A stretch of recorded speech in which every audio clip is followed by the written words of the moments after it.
ইটখোয়ার শহর থেকে আছি একটু গ্রামে দূরে, প্রকৃতির মাঝে নিজের চোখকে একটু উপভোগ করতে।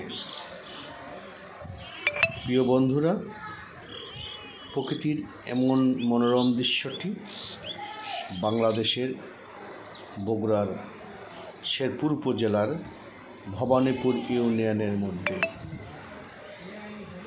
সবুজে ছেয়ে আছে ফসলি জমি, এর উপরে উঁচু হয়ে উঠেছে হরেক রকমের গাছ। প্রকৃতির এমন ছোঁয়া যেমন মুগ্ধ করবে সকলকে। গ্রামীণ সড়ক দিয়ে হেঁটে যাচ্ছে কিষানি।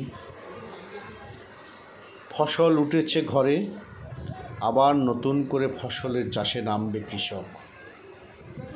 এই ফাঁকে রাজহাঁসের দল ফসলি জমির উপরে বিচরণ করছে।